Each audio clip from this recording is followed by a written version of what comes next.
Dad started an affair with my mom's sister after she passed away, then tried to kick me out. Now a week later my dad realized he had made the worst mistake of his entire life. This is going to be long and complicated, but I need to get it off my chest. A lot has happened to me in the last few months, and I don't know if what I'm doing is the right thing, and I just feel very alone. I am 17, live with my father. My mother passed away less than a year ago. She had been sick with cancer for a very long time before that. I think she had been in and out of the hospital since I was 13 years old. The last few years have been very hard on us as a family, and since Dad was the sole breadwinner, I had to take on the role of primary caretaker for my mother. Sometimes her sister, my Aunt Edna, F38, would come and help out, but it was mostly me and Mom. I tried my best to take care of her, and I would do it all over again without complaints. I just miss her a lot, and it feels horrible not to have her around anymore. It has been a long time now, but I still keep missing her. Not a day goes by that I don't go to sleep without talking to her and telling her about my day. I just cannot forget her, even though everyone around me has. Sometimes it feels as though she never existed. The same is not true for my father. I don't know why, but he has changed a lot. It didn't take him long to move on from Mom. He took all her photos down, he doesn't talk about her, and he doesn't have any mementos of hers with him. I don't know why he is this way because I saw them being deeply in love ever since I was a child. It was just the three of us, and the house was full of so much love and happiness. And then Mom got sick, and suddenly all of it faded away. I remember that by the end, Dad had become very snappy and irritable, and I should not be saying or feeling this, but it felt as though he was waiting for her to die. He started staying longer at work and used to avoid being with her. It was horrible to watch, but thankfully, Mom was too tired to realize and understand that her own husband was ignoring her. I tried my best to fill his shoes, but I don't think I did a very good job of it. And then my dad did something that nobody had ever imagined. He started dating Aunt Edna a few weeks after Mom's death. I don't think I have ever felt so angry and betrayed by anything in my life, and I don't think I ever will. How could he move on so quickly? Mom and he had been married for 20 years. How was it so easy for him to just replace her with someone else, and not just anyone, but her own sister? It was disgusting. My father told me that he did not expect me to understand right now, but I would understand when I am older. But as of now, I just needed to respect his decision. I told him that I hated him and would never respect his decision to get together with his dead wife's sister. I asked him how it was so easy for him to just move on so quickly, but he didn't say anything. I had a huge fight with him, where I called him all sorts of names, but all he could say in his defense was that I would understand his position someday. I told him that he was a disgusting piece of shit and that I hoped I never became a man like him. I know I hurt him with my words, but I wanted to. I wanted him to feel the pain I was feeling, the pain Mom would have felt. She would be so distraught if she found out what was happening only months after her death. It was vile and disgusting, and everyone was making me feel as if I was the villain because I wasn't accepting their relationship. Even Aunt Edna tried to talk to me, saying that I should be happy this is happening in the family so she can help me move on better. I wanted to slap her right then. I told her that this was not a breakup that I needed to move on from. This was my mother she was talking about, and I would never move on from her death. I also told Aunt Edna that just because she had replaced Mom in Dad's life did not automatically mean she could do so in my life too. She told me that she didn't want to replace anyone, just start a new family. I told her that I was not interested in a new family. My family was my mother and my father, and if he chose to have a new family with her so soon, at the cost of my mother's memories, I did not want to be part of this family. Both of them tried to convince me multiple times, but I refused to budge. It got so bad that I used to keep myself locked in my room all the time and only came out to eat or go to school. I shut down every attempt for my father to talk to me, and gradually, he stopped trying altogether. So it was as if we were in some kind of stalemate in the house. We didn't speak to each other and just kept to ourselves. It was toxic and suffocating, and I know Dad was hoping that I would relent so he could strong-arm me into accepting their relationship, but I stayed firm. I could not allow this. And I know he didn't need my permission to do anything. But I knew that I could never accept something like this, especially so soon. I had thought that this was the lowest he could go, but he surprised me completely. A month and a half ago, my aunt and my father's new girlfriend moved into the house. Things had not normalized between Dad and me by that time. He did not tell me what he was doing, and I got no heads up. I just woke up one morning to a lot of commotion, and I saw Aunt Edna with suitcases and boxes. I asked her what was happening, but she didn't say anything, and stormed to her room. I went to Dad to ask him what was happening in the house, and his only reaction was, "Oh, so now you talk to me?" I wanted to punch him right there, but I knew I couldn't. It was repulsive. I knew what was happening, but I just did not want to accept it. This wicked woman was not happy just winning over mom's husband. Now she had to take over her house and her memories, too. Every single second in the house after that felt like someone was strangling me. I couldn't bear to be around them. I had quietly shifted most of mom's boxes to my room, and that was my only solace. I knew that if Aunt Edna got the chance, she would throw away or discard mom's things the minute she got her hands on them. She tried to do it too. She asked Dad multiple times where mom's things were kept, and Dad kept saying that I had them in my room. She has tried to enter my room multiple times on some pretext or another, but I just don't let her in. I can't stand having her in the same space as my mom. Even when I go to school, I lock my room so she can't come in and mess with my things. I just want to be able to leave this place. Things changed 2 weeks ago. Aunt Edna's daughter, Rachel, F19, came home. Now Rachel and I have had a fairly good relationship. We are close in age, so we spent a lot of time together growing up. It was as though I had a real sister. But then mom got sick, and I spent most of my time caring for her, so Rachel and I kind of drifted apart. We did keep in touch, but we weren't as close as we used to be. Aunt Edna moved Rachel into the house 2 weeks ago. I was kind of happy to see her because I felt I would now have someone to talk to, but Dad said that since there wasn't enough room in the house for 4 people, I needed to crash at a friend's place for a couple of days until they figured something out. I looked at him in disbelief. I asked him that if the house did not have space for 4 people, which it never really did, why did he allow Rachel to come here? He said Rachel was in trouble, and as family, it was our duty to help her. I said I was his family too, just like mom was, but he had no issues in dropping us the minute Aunt Edna waltzed into his life. He didn't say anything to that, but told me I had to compromise and stop being difficult, or he would be forced to take action. To be honest, nothing this man does really surprises me anymore. He has sunk to such a horrid level that now I expect him to be a disgusting piece of crap anyway. I wasn't worried about myself. I could have actually crashed at a couple of friends' places. I was worried about mom's stuff. I knew that with me gone, Aunt Edna would try and do something to that, and I wouldn't be able to stop it. And my dad doesn't care enough about either me or his dead wife to stop Aunt Edna. I was worried sick about mom's stuff, and I just didn't leave. I went to my room and locked myself inside. Edna kept on banging on the door a couple of hours later, asking me to come out so we could talk, but I just didn't listen to her. I didn't leave my room that day. I was mortified about what could happen and my paranoia was reaching new heights. The next day, I woke up quite early, locked my room, and went downstairs to grab something to eat. To my utter shock, Dad was sleeping on the couch, waiting for me it seems. The moment he heard me, he got up and told me that he wanted to talk to me. I said I was not interested in talking to him. I tried to grab something from the fridge and sprint back upstairs, but he blocked my way. I tried to move past him, but I was unsuccessful. He told me point blank that I had a week to move out because they couldn't house me anymore. And that he was choosing Rachel over me because I was an insufferable and ungrateful brat who had no gratitude for what he was doing for me, so he would just stop doing it. He told me the maximum he would do out of the goodness of his heart was to send me some money for expenses, but that I needed to leave and make room for his new family. I had tears rolling down my eyes. I didn't even recognize this man. I thought I had only lost one parent, but that was when I realized my other parent did not even look at me as his child. I was just a person to him, or rather a burden that he could shrug off any time he wanted. And I knew that I was powerless in front of him. I could not do anything. I had to listen to him because at the end of the day, this was his house, and he was the one who was feeding me and taking care of me, and he did not owe me anything. At any given point in time, he could just choose to stop supporting me, and I had to be okay with that. I am turning 18 soon anyway, so he can use that as his defense as well. I know it is favoritism and hypocrisy because he is willing to house and support a 19-year-old Rachel, but not his own son. I don't know what has gotten into him. Or maybe he was always like this, a selfish and disgusting human being, and it just took this tragedy and trauma to see him for what he really is. I didn't say anything and went back to my room and cried my heart out. I was being abandoned by my only living parent, and despite everything he had been doing to me for the last few months, it still hurt. We hadn't been talking to each other, and I had begun to realize that maybe I didn't matter to him, but I had still held out hope that one day things would get normal, and we could go back to being father and son again. Clearly, that is never going to happen, and I feel like a moron for believing that this was even a possibility. He didn't love me, and he didn't care what happened to me. As long as he got to stay with Aunt Edna, he did not care about anything else. I didn't know where I would go, or where I would keep all of mom's stuff. I was willing to keep only 2 pairs of clothes for myself, but I just couldn't part with any of mom's things. They are the only bits of her I have left, and I can never let them go, ever.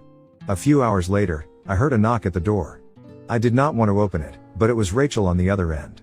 She said that she wanted to help me and that I needed to talk to Grandpa, maternal grandfather, as soon as I could.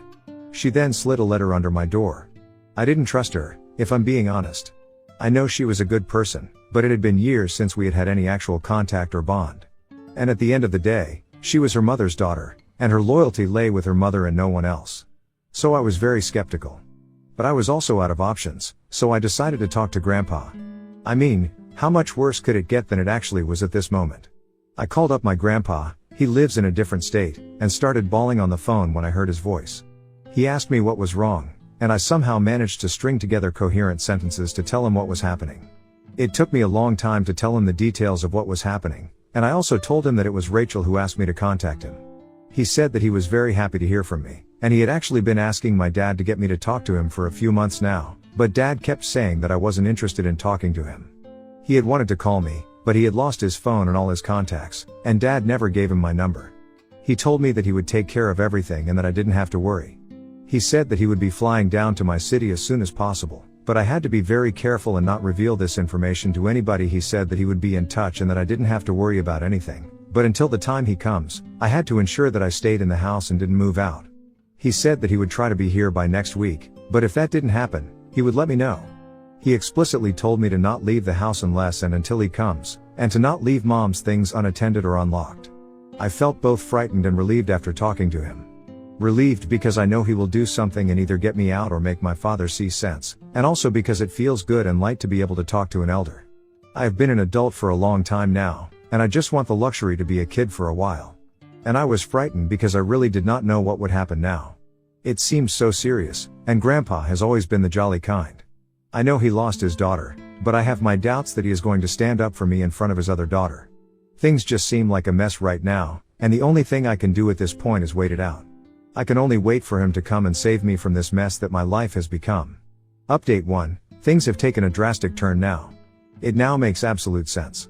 I had no idea why Dad was behaving this way earlier, but now that Grandpa is here and he is sorting things out, I get what is happening. Grandpa came a week ago and asked me to meet him. He sent me the address of the hotel he was staying at. He told me to get all of Mom's things, and that he would send a car.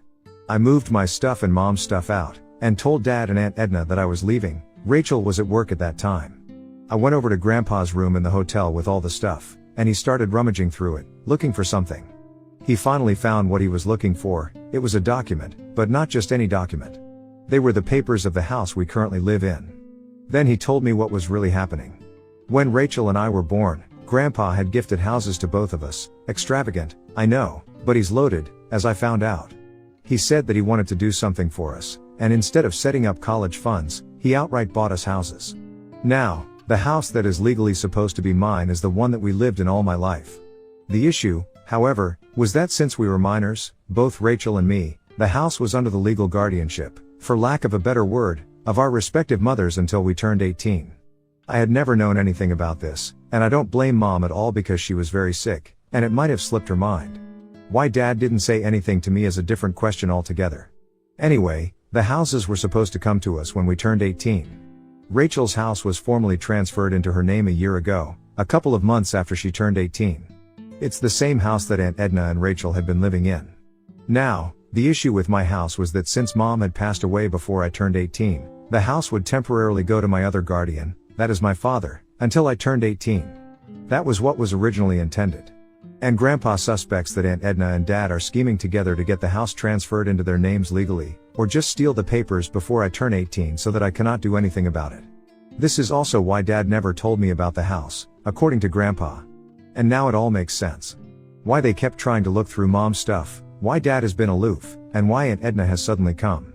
I asked Grandpa what happened to Rachel's house, and he said that the minute Rachel got to know what her mother was up to, she kicked her out of the house. It caused a huge rift between mother and daughter, but they haven't been seeing eye to eye for a couple of years now. That seems strange to me because if that were so, why had she come to live with us? Grandpa said that Rachel was worried about me, and even more concerned because Aunt Edna had moved in with Dad. She had been in constant touch with Grandpa, and both of them had decided that I needed to be moved out, and I needed to know the truth about everything. That was why she had come home, but nobody suspected her, and Aunt Edna thought that she was trying to make amends. I asked Grandpa what we could do now, since I still had a couple of months before I turned 18. Then Grandpa told me that Mom had actually begun to suspect that Dad had designs on the house when she was sick. She also had a hunch that Dad was having an affair, but she did not know who it was. I think it was Aunt Edna all along. That was when she called Grandpa and asked him to sit with her and get the guardianship details of the house changed. As it stands now, my dad is not the legal caretaker of the house until I turn 18. Mom had, without his knowledge, changed the clause in the document and made Grandpa the caretaker. That was the document he was looking for, and that was the document my father had no idea existed.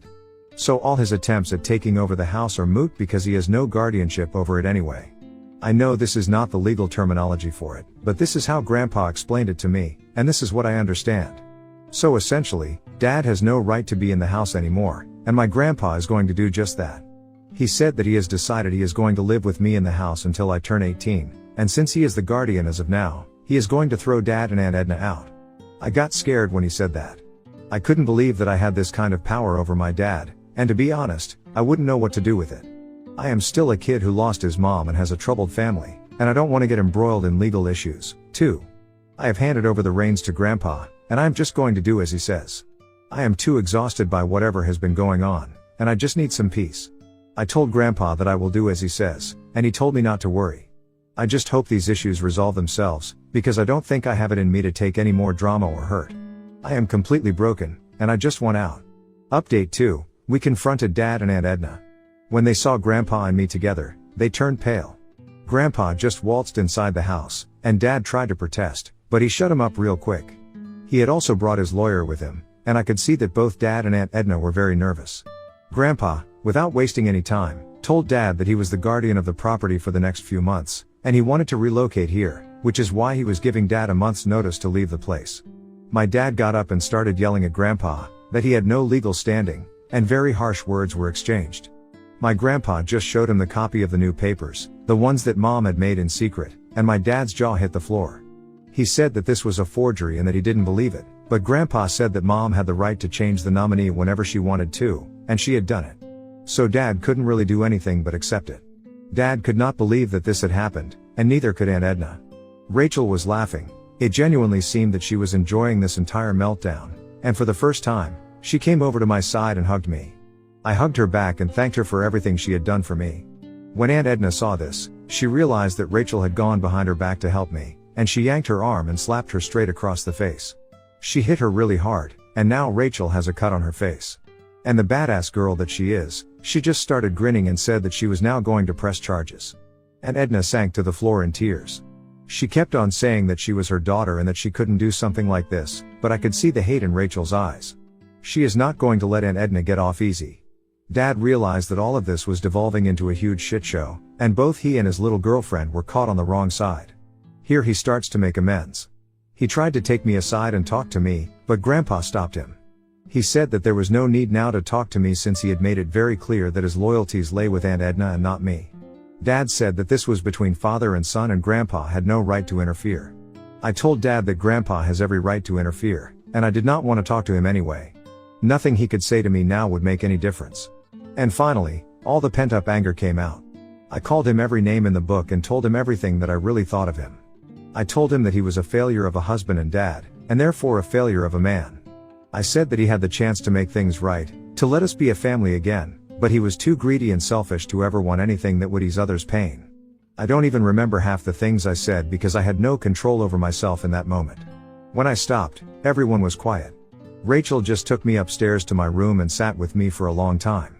I feel so grateful that I at least have someone to look out for me, my sister and my grandfather. I don't know what I would be doing if they hadn't been here with me. I don't know what is going to happen next, but at least I know that I won't have to fight this battle alone anymore. I know now that I have support, and that I am not wrong for not accepting my father's treatment of me and his complete disregard and disrespect for the memories of my mother. Update 3, this will be my final update. For all those who were hoping for a dramatic and teary-eyed reconciliation between father and son, I am sorry to burst your bubble, but none of that has happened. Rachel pressed charges on Aunt Edna. Aunt Edna tried every trick in the book to stop her, but Rachel is as stubborn as one can get. Grandpa has moved in, and Dad has a month to move out. He has been trying to talk to me one-on-one, but I reject every attempt. Moreover, Grandpa is keeping vigil, and my dad is really scared of him, so he isn't trying anything again. We got back all of Mom's stuff. It's still safely kept in my room, and I plan on putting it back in place once Dad is gone. I will seal Mom's room because I don't need an entire house to myself anyway. A lot of you suggested I go to therapy to deal with everything that has happened. I suggested the same to Grandpa, and while he doesn't believe in this stuff, he has given me money to get help. Rachel has been coming over every day to give me company. I hate how we had all this distance between us, but I know that she has always been looking out for me. She has said she's going to help me find a good therapist and that we can always hang out together. It's not a very happy update, but it seems like things will soon fall into place. I don't think I'm ever going to talk to my dad again, even if he does feel remorse, which he doesn't at this point. The trust has been broken, and nothing on earth can make it the same again. Thanks, Reddit, you have helped a lot.